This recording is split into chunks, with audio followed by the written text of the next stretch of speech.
Salam à tous et je suis très heureux de vous retrouver pour une nouvelle vidéo. Aujourd'hui, on va faire l'avant-match de cette finale Maroc-Égypte, un match qui promet d'être intéressant entre deux équipes qui réalisent un sans faute depuis le début de cette CAN U23. L'Égypte a perdu aucun match, le Maroc a perdu aucun match, donc ça promet vraiment d'être une finale très prometteuse. En tout cas, on a hâte de voir ce que ça va donner et cette finale se déroulera du côté de Rabat. Mais juste avant qu'on commence avec cet avant-match, si ce n'est pas fait, je t'invite à t'abonner, à liker et à commenter cette vidéo. Voilà, encore une fois, un grand merci à l'ensemble des personnes qui feront ça et bienvenue à tous les nouveaux qui nous rejoignent.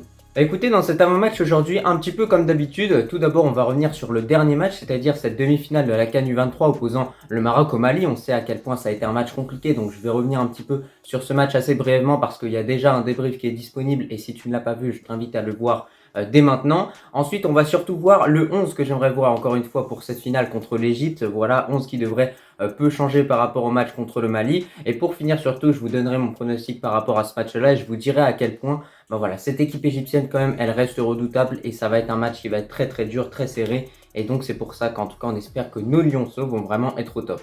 Donc premièrement pour ce Maroc-Mali, on a un match qui était en apparence simple mais qui s'est avéré être un calvaire. On a vu vraiment le Maroc avec deux visages. Donc premièrement au niveau de cette première mi-temps, comme je l'ai dit lors de mon débrief, il n'y a vraiment rien à dire. Les joueurs ont vraiment déroulé dans les transmissions, c'était fluide, il y avait vraiment de la vitesse. Peu de possession stérile étant donné que le Maroc arrivait à trouver des occasions de but, obtenir des corners, des coups francs. Enfin bref, c'était très intéressant offensivement ce qu'ils ont proposé les joueurs. Et surtout défensivement, le Maroc a pris l'eau à aucun moment. C'est-à-dire que le Mali a eu zéro occasion pour cette première mi-temps. Donc ça montre à quel point vraiment le Maroc a eu deux visages durant ce match-là. Et le Maroc a d'ailleurs fini par ouvrir le score avec El Wadi. Magnification collective, il n'y a clairement rien à dire.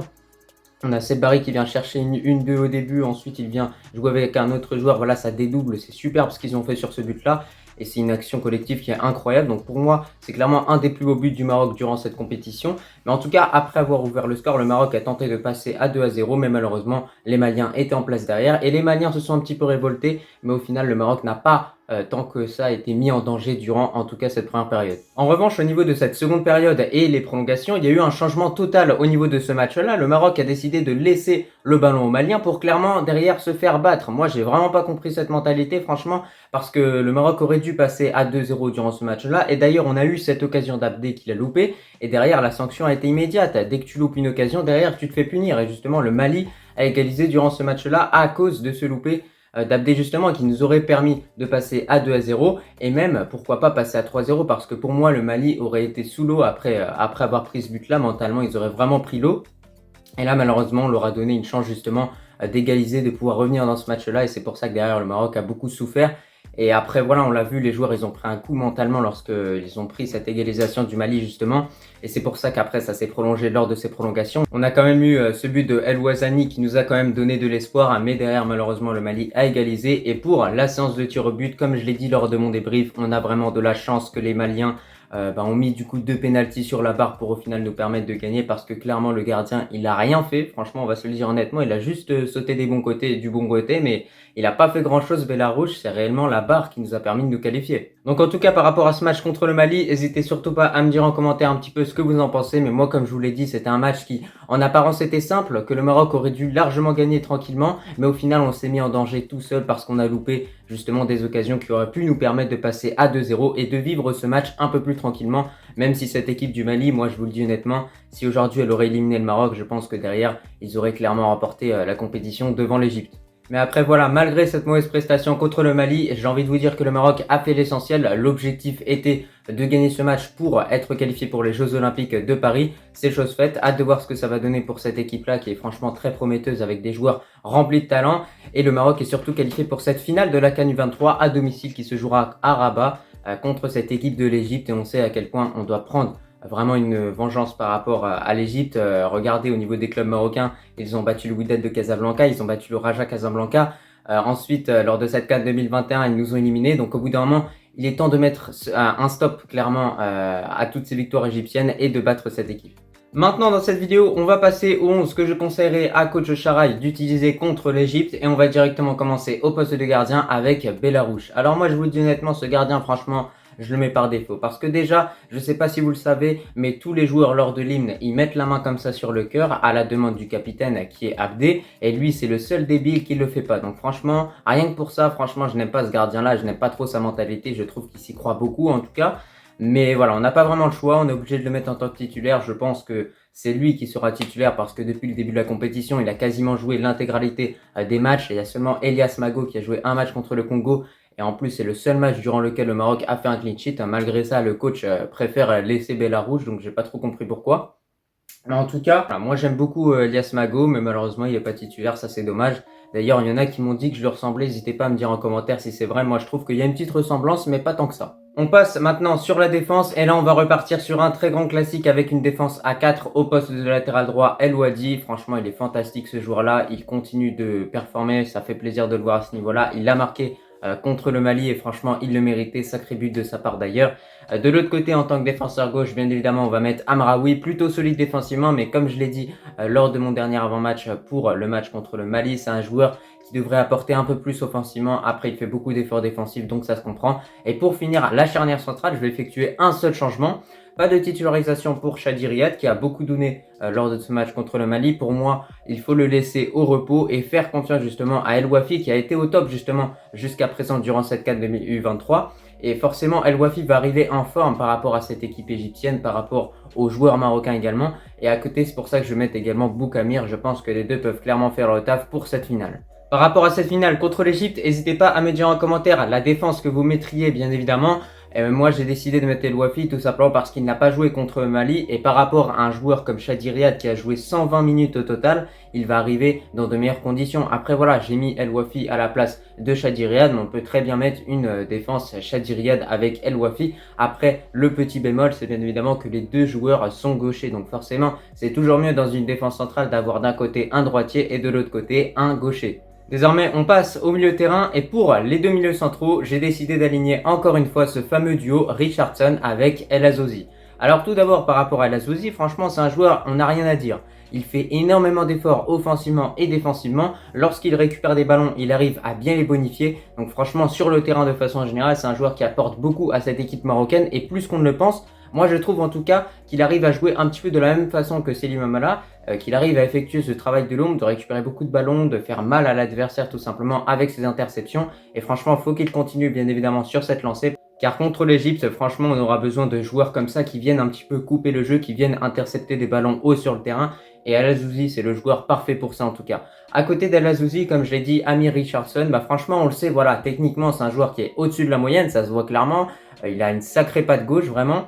Mais le petit défaut que je lui trouverais en tout cas, c'est que parfois il a tendance à faire des pertes de balles et lorsqu'il perd le ballon, il n'a pas toujours cette tendance à faire les efforts défensifs. Et ça c'est un gros problème parce qu'on l'a vu contre le Mali, je crois qu'il y a un but que le Maroc a pris justement à cause de lui parce qu'il a fait une perte de balle et derrière le gars il était là comme ça en train de dire ouais il y a hors-jeu. Mais non frérot, faut courir d'abord et après on verra ce qu'elle va faire la VAR. T'inquiète pas, on est au Maroc, c'est un pays très développé et forcément il y a la VAR. On continue dans ce 11 avec le fameux quatuor offensif et donc à droite bien évidemment on va avoir Seth Barry, en tant que milieu offensif on va avoir El Khanous et pour finir en tant qu'ailier gauche on va avoir Abdé. Alors par rapport à Abdé premièrement j'aimerais bien parler de lui parce qu'il a fait un gros loupé contre le Mali. Bon à part ça franchement il a fait un gros match, c'était pas un match qui était facile pour lui. On voyait qu'à chaque fois les Maliens effectuaient une prise à deux sur lui donc forcément c'était très compliqué. Mais à certains moments il a fait des choses vraiment très intéressantes, il a réussi à passer entre plusieurs joueurs et ça montre à quel point c'est un joueur qui est très bon en dribble, qui peut faire mal à n'importe quelle défense et donc ça c'est positif même pour cette équipe U23 mais également pour notre équipe A parce que c'est un très bon remplaçant à Sofiane Boufal justement dans les années à venir. Et de l'autre côté, pour Seth Barry, franchement, on l'a peu vu contre le Mali, à part sur cette passe décisive, à part au début de ce match-là, il s'est fait mal ensuite, on l'a moins vu en tout cas, peut-être qu'il avait justement une douleur et qu'il n'arrivait pas forcément à faire des courses à haute intensité et à pouvoir donner beaucoup justement sur le terrain, mais en tout cas c'est pas grave, il a quand même été bon de façon générale et moi je pense que c'est un des joueurs qu'il fallait laisser peut-être un peu plus longtemps sur le terrain parce que je crois qu'il a été sorti tôt durant ce match-là, mais lors des prolongations il aurait pu nous lâcher une frappe ou peut-être une petite dinguerie, mais pour moi Seth Barry en tout cas c'est un joueur qu'il ne fallait pas sortir si tôt dans ce match-là. Enfin pour finir avec ce petit trio, on va voir du coup El Khanous en tant que milieu offensif. Franchement vous savez ce que je pense de ce joueur, très à l'aise techniquement, il apporte beaucoup offensivement au Maroc, il a une grosse saison derrière lui et malgré ça il arrive à sortir des performances quand même très bonnes dans l'ensemble. Donc en tout cas on espère que contre l'Égypte cette fois-ci il va enfin marquer durant cette CAN U23. Et pour finir au niveau du buteur, j'ai décidé d'effectuer un changement. De base je mettais tout le temps en tant que titulaire Begraoui qui a fait un gros match contre le Ghana. Là j'ai envie de donner une chance justement à El Ouazani qui est un très bon buteur. On l'a vu justement contre le Mali avec ce but de la tête qui était quand même assez libérateur. Je pense que contre une équipe comme l'Égypte, c'est un buteur qui peut être vraiment très intéressant, notamment pour enchaîner les centres sur le côté droit, sur le côté gauche également.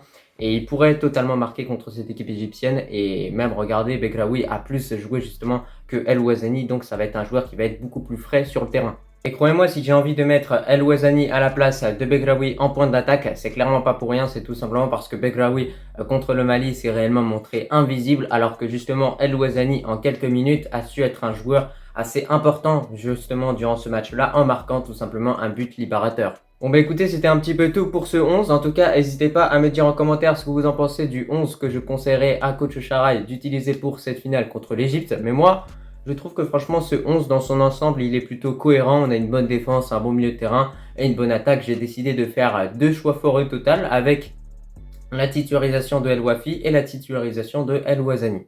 Pour finir avec cette vidéo, je vais vous donner mon pronostic par rapport à cette finale contre l'Égypte. Et premièrement, ce que je tiens à préciser, c'est qu'une finale, c'est toujours un match qui est serré. C'est très rare de voir une finale qui se finit en 5-0, en 3-0 ou même en 4-0. Que ce soit des finales de Ligue des Champions, des finales de Coupe d'Afrique, des finales de Coupe d'Europe, des finales de Coupe d'Asie. Quoi qu'il arrive, une finale, ça reste un match très serré parce que les deux équipes sont concentrées. Si les deux équipes arrivent en finale, c'est qu'elles le méritent. Donc forcément, on assiste à chaque fois à des matchs qui sont vraiment très serrés entre les équipes qui s'opposent justement en finale.